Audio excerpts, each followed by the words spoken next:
My name is Haley Swartz. I am an 18-year-old junior here currently at Northwest University. Growing up as a youth pastor's child, you're recognized by every member of the church, and more often than not, stereotypical nicknames come along with that.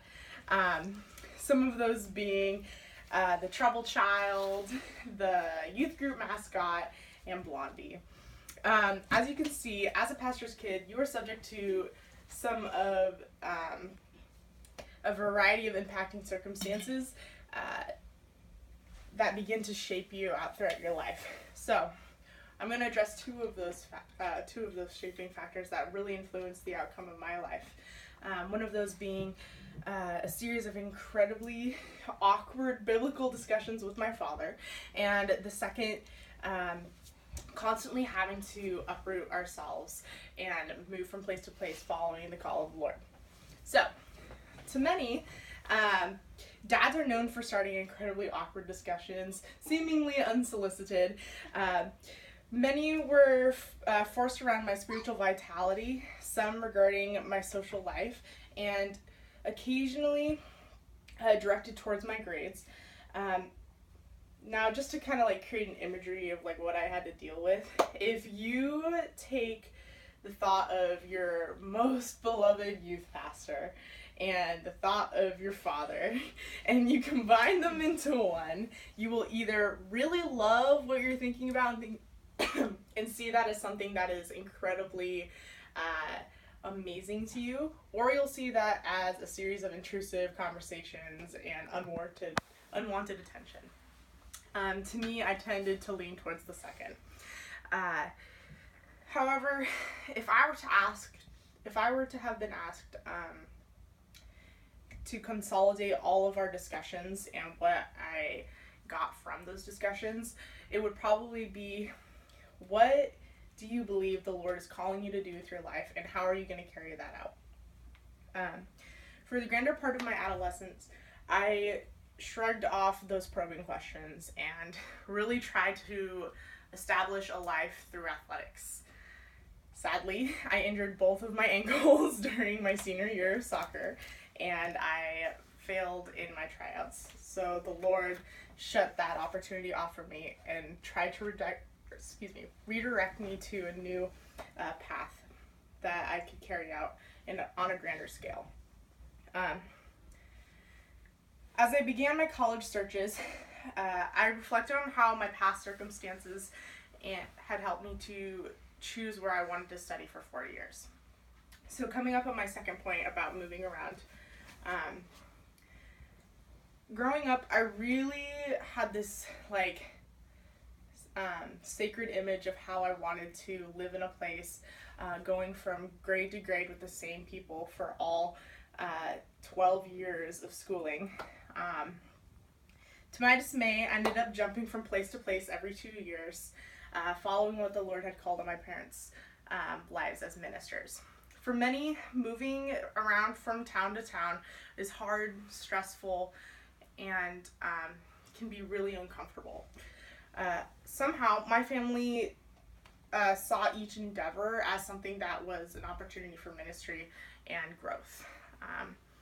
With that attitude in mind, I see now how blessed I was to have those opportunities, even if it was every 2 years, where people could continue to pour into my life and I could continue to pour what I learned from them onto other people's lives.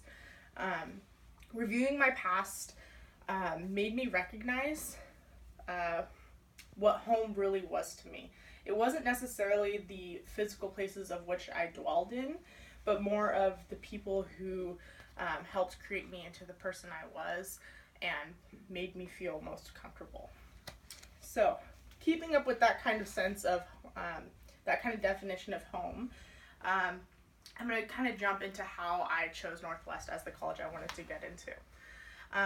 I had always thought of Northwest University as an intriguing place.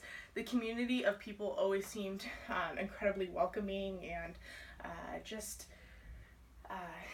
growing and supporting each other. It was until a Sunday morning in March when I had finally decided that Northwest was the place for me. I was going to my mailbox, and I opened up that mailbox, and I had yet again received one of those magazines where they kind of tell you all those silly stories of how people got to Northwest, and kind of like made this caricature of, I don't know, like everything was amazing. Normally I would just toss those away, kind of hinting at the like, oh, I really like that girl's outfit. But I received this one magazine, and right on the cover it said, "You belong here." And I never really had a sense of belonging in the sense of a physical place. And so when I saw that, I was kind of intrigued. I flipped the pamphlet open and read all of the encouraging stories that were similar to mine, in the sense of being a minister's child and having to move all the time and all of the odd conversations that they had to deal with. This factor that I found in this magazine ultimately helped me decide to come to NU. Since making that decision, I have never felt more at home than I do now. After a grueling orientation week filled with awkward conversations, even more awkward activities, I can specifically recognize every person that has helped me validate my reason for being here at Northwest, reminding myself that those who push you to learn, grow, and seek God's calling on your life are really your home. So, kind of as a conclusion, being a youth pastor's kid used to be something I hated. It warranted unwanted attention, odd nicknames, encroaching discussions, and long weekends. I now regard the experience as a blessing, a divine appointment that helped guide me to what the Lord is now calling me to do with my life. It's something that I had not originally seen as apparent to me, but I now see as something that is even more greater than I had once thought was my calling. Having an experience such as this sowed in me an appreciation for people, appreciation towards long talks that force people to talk about the uncomfortable, traveling to other colleges, competing with the debate team, and leadership, and starting to grow in leadership opportunities.